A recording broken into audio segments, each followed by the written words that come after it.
नमस्कार दोस्तों। आज मैं आपके सामने जो कविता लेकर आया हूँ जिसका शीर्षक है दौलत। साथियों, आज दुनिया में दौलत की होड़ सी लगी हुई है।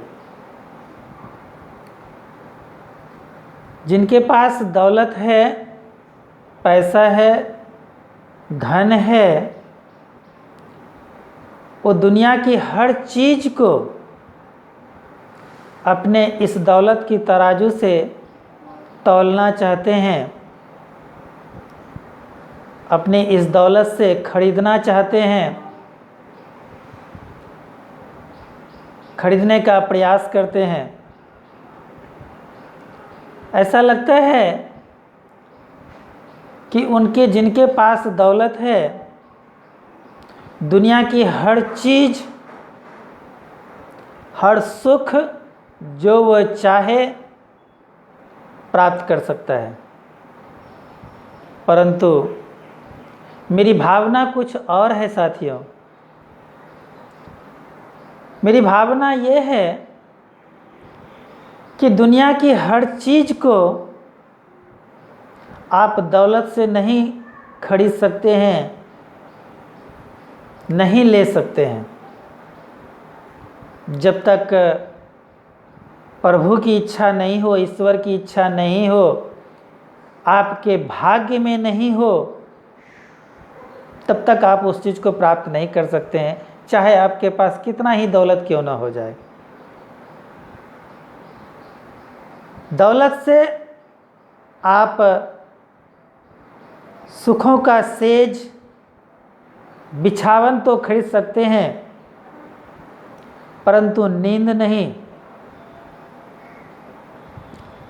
एक गायक को अपने दौलत के बलबूते पर खरीद सकते हैं, परंतु उस गायक का जो गला है, उसका जो कला है, उसे नहीं। वो तो प्राकृतिक है।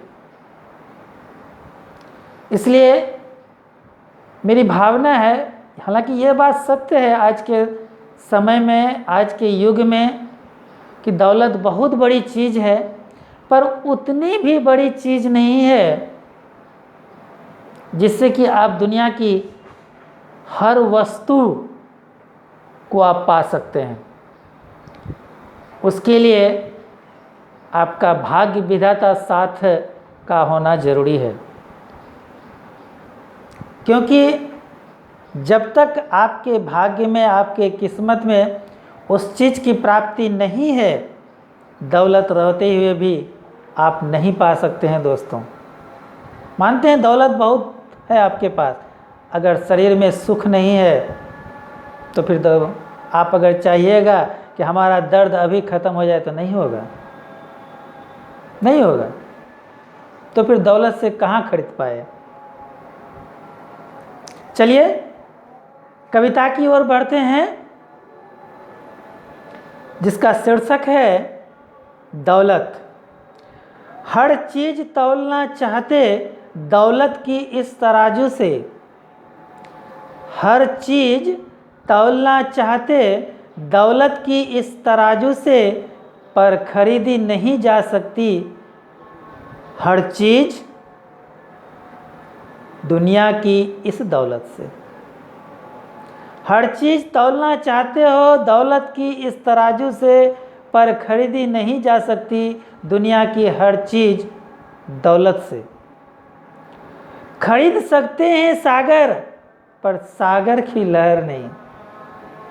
सागर की लहर को नहीं खरीद सकते। भले आप सागर खरीद लें, लेकिन उसका जो उमंग है वो तो प्राकृतिक है, उसको आप नहीं खरीद सकते हैं। वो आपके बस का चीज़ नहीं है, वो आपकी इच्छा के अनुरूप नहीं चल सकता है। भले ही आप दौलत से खरीद लें सागर, तो क्या हो गया। खरीद सकते हैं सागर, पर सागर की लहर नहीं। खरीद सकते हैं मनुष्य, पर उनका जिगर नहीं। आप किसी इंसान को अपने बल पर भी ले लें, अगर दास बना लें, गुलाम बना सकते हैं, लेकिन उसके दिल को आप गुलाम नहीं बना सकते हैं, उसके लिए दिल पैदा करना पड़ेगा, है ना। खरीद सकते हैं प्रेमिका पर प्रेमिका का प्यार नहीं, खरीद सकते हैं उपवन पर उपवन का बहार नहीं। एक बाग तो खरीद सकते हैं, पर उस बाग में जो बयार चलती है, उस उपवन का मनमोहक सुगंध जो है, उसे आप खरीद नहीं चल सकते जब तक प्रभु की इच्छा नहीं हो, है ना। चलिए अगला अंतरा, खरीद सकते हैं फूल पर फूल का मोहक नहीं। मैंने अभी भी बताया, आप फूल खरीद लिए पैसे के बल पर उसका सुगंध को आप नहीं ले पाएंगे जब तक आपके साथ ईश्वर का वो कृपा नहीं होता है। पता चला आप फूल खरीद लिए, आपको इतनी सर्दी पकड़ी हुई है कि उसको सुगंध का पता ही नहीं चलता है आपको, तो फिर कहाँ हुआ। आप फूल तो खरीद लिए, सुगंध ले पाए? नहीं ले पाए। खरीद सकते हैं फूल पर फूल का मोहक नहीं, श्रृंगार खरीद सकते हैं पर उसका रौनक नहीं। वो तो प्राकृतिक है, वो तो प्रकृति का देन है, ईश्वर का देन है। उसे वही दिल ले सकते हैं जिन पर ईश्वर की कृपा होगी। ले सकते हैं कलाकार को, पर ले सकते उनका कला नहीं। उनका कला को आप खरीद नहीं सकते हैं। भले उनको बुला लीजिए, 10,000 50,000 लाख में आप बुला तो लिए, लेकिन उनका कला को आप नहीं ले पाइएगा। वो तो उनका प्राकृतिक है, उनको प्रकृति ने दिया है। ले सकते हैं कलाकार को, पर ले सकते उनका कला नहीं। खरीद सकते हैं एक गायक को, पर उसका गला नहीं। मैंने इससे पहले ही कहा कि एक सिंगर को आप खरीद सकते हैं, गायक को खरीद सकते हैं, पर उसका गला को कहाँ से खरीदिएगा। वो तो उसका प्रकृति का देन है, उसे आप नहीं खरीद पाइएगा। दोस्तों, अंतिम मंत्र, यह जमाना दौलत से है, यह जमाना दौलत से है, दौलत वालों का यह मानना है। यह जमाना दौलत से है, दौलत वालों का यह मानना है, पर खरीदी नहीं जा सकती हर चीज, कुमार अर्जुन का यह कहना है।